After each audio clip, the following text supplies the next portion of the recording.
Okay, so another video for you. I pulled it out of my Seadoo, the starter. So I kind of wanted to show some people this. There's not a lot on this on YouTube, so I figured I had to research a little bit, but there's some good ones out there. But here's an overview. So mine just got, over time they rust to shit. And you can clean them up and rebuild them and everything. You can get these little rebuild kits. I got them off of eBay. I think I paid like maybe 10 bucks for this thing, if I remember. I bought it months ago because I was kind of in preparation for these things to go bad. But they're on a 787 Seadoo, or Bombardier, I guess you should say. But if you look at mine, I mean, all this can be cleaned up. All that can be cleaned up. You're gonna see some of the rust here. I mean, it just rusted bad. But I wanted to show you how to take this front off because you got a bearing. You got a bearing down in there that you got to replace. And there wasn't too many videos on this, but so there's a C-clamp, or a C-clip, I should say. It holds right in here. And you have to push this back. I don't know if I can do it one-handed. But anyway, it comes off. You got to push it back against the spring, and you can kind of see where it connects on. You got to push it back against the spring. There it is. So now you can actually see it. Slides off, then all this comes apart too. One-handed makes it a little tough. Pardon me.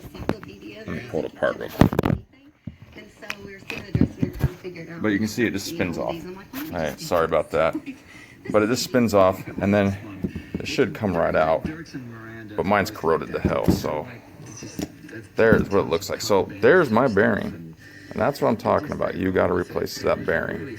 Mine just disintegrated, and I think that's where I'm getting most of all my grinding from. As you can see in the kit, like I said, for 10 bucks, you can get a whole new bearing and everything.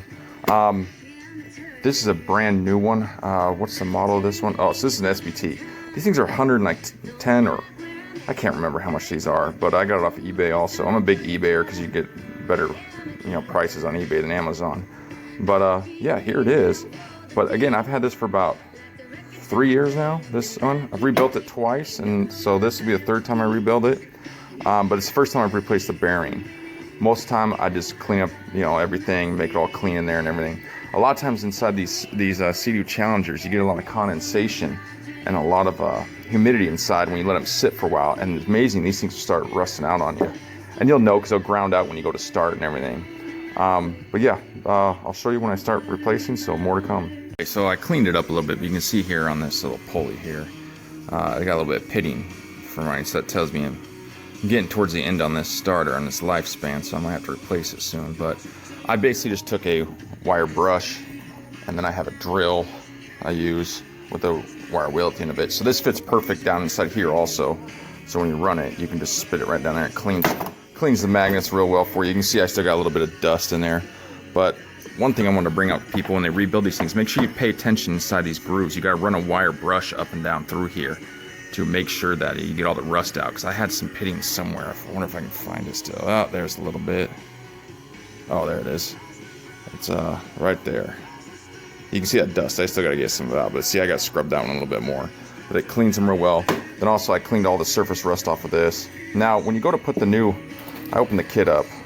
When you go to put that new bearing in, I don't know if you can see it down there, but I put it in there. That has to be kind of pressed in. So I just held it upright like so and got it down there. And then I just kind of took basically just took a rubber hammer and I just held it up and I just kind of tap all the way around it. And it went down there nice and neat. Of course, I put some marine lube in there too to help it. But yeah, it spins like, no problem at all. And it's nice and smooth. And now I'm just starting to get ready to, clean this out a little bit more, and then I'll reassemble it. So, and then of course, the fun part of replacing all those, the brushes and everything. So, again, this is real simple. This just slides back in here. I put a little bit of marine lube inside there, and then on the stem also down here. So, this spins on there counterclockwise. Slide this back on. And then my collar will go on top. Kind of clean that up too. You can see there's a little pitting on that too. So you're seeing, I'm getting to the end of my life on this starter. So hopefully I can get another year out of it and call it good.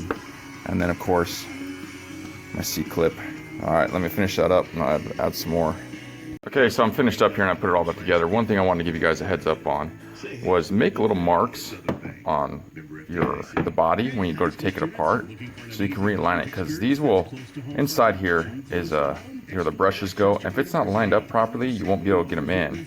and it won't turn right. So I make multiple marks on it. So I just line them up, and that way I know I'm good. You can see in the past the purple and everything where I've done it, but you know, I just put little paint marker, and I just put little marks on there. But yeah, I got it all torqued up, good to go. So everything's rolling smooth. I use a bunch of marine grease to make sure that it holds and everything, so it all spins freely.